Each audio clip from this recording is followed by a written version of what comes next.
Good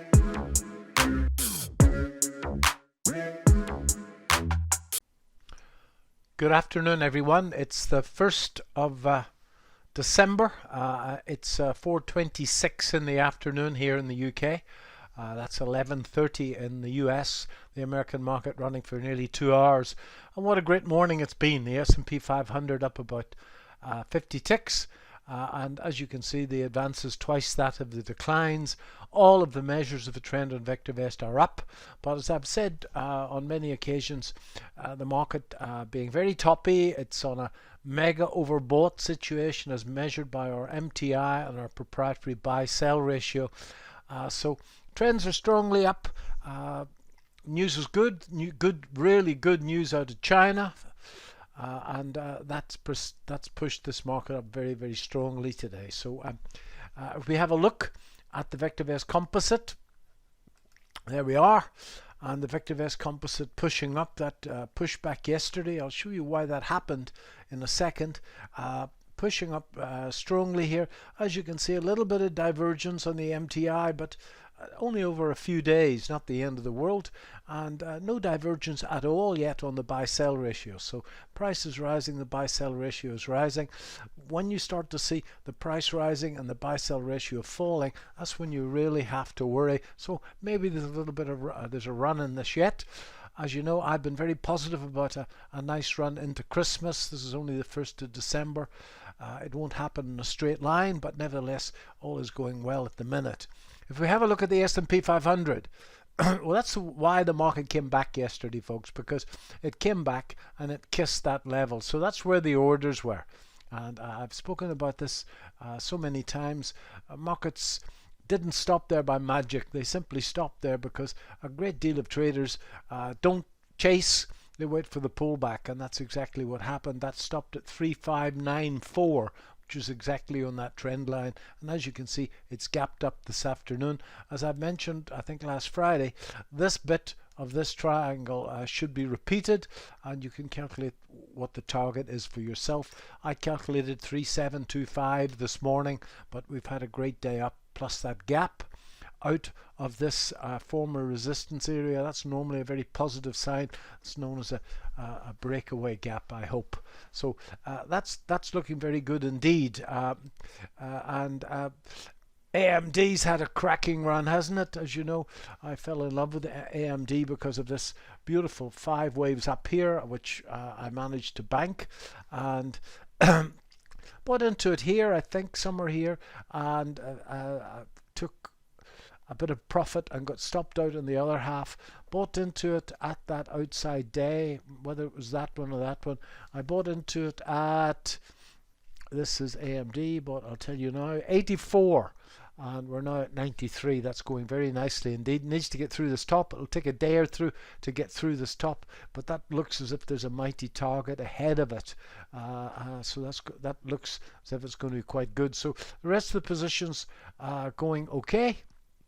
And I want to turn the attention now to gold, and I haven't done anything in the UK market. I'm not going to bore you with it because I spoke about it last Friday, but in the UK market I've allocated some money for gold stocks, and gold has in fact charted a pattern, a harmonic pattern, which is quite positive. That's the American GDX.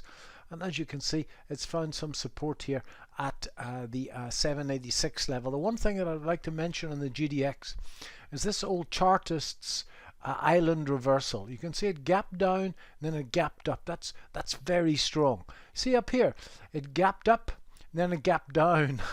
That's also very strong, and it came back. So that's what old-fashioned chartists, I suppose, like myself, would call an island reversal.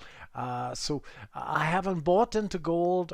In the UK, I'm looking at polymetal for my first purchase. I haven't bought it yet, and I have the actual gold market on the chart here. Now this is a 4-hour chart of the gold market. That's the sell-off when Pfizer made their vaccine announcement, and this is a fall over the last couple of days. This is a very important area. There is a confluence of previous resistance, as you can see just there. Let me make this a little bit bigger. You can see that where this resistance has now become support. As you would imagine, Fibonacci scholars, there's also a 78% retracement there. So this market has moved very strongly today.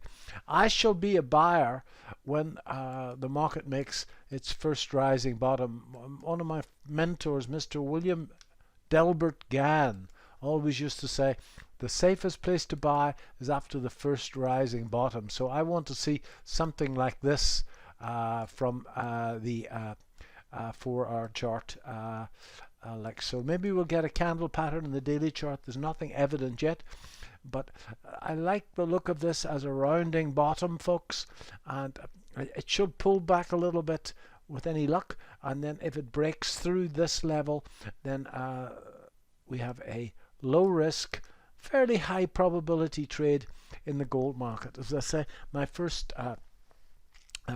purchase in the UK will be Pan-African Resources. It's probably a day away, maybe 2 days away. Sorry, my first choice will be Polymetal. The second choice will be Pan-African Resources, which is sitting in a textbook flag type pattern. There's many other marginal mines that you could consider. So the gold market, I think, looking quite strong for a reversal, and we can see that quite clearly in this GDX today. I haven't taken a position in the GDX, but I love the look of that island reversal, especially at the 78% retracement. So if we go back to VectorVest US, incredibly strong day. All of the measures of the market are up. Market is stretched to the upside, but it can go on a little bit longer. I'm holding pretty much the shares that I spoke about last week, and in the UK I'm holding exactly the shares that I spoke about last week, but I added a little bit into Games Workshop yesterday morning at the open. On that pullback to the last old high in Games Workshop. So, and sitting waiting patiently for confirmation that a low is in the gold market, and when I decide to buy some polymetal, I shall put that on a video for everyone. Okay, so I hope you found this useful. Just remember, doing nothing is much more difficult than it would seem. So let's just wait for gold to confirm, and then I think that we'll have a fairly low capital exposure with a huge reward in sight, and that would be very nice coming up to Christmas to round off one hell of a year. So thanks very much, folks. Take care now.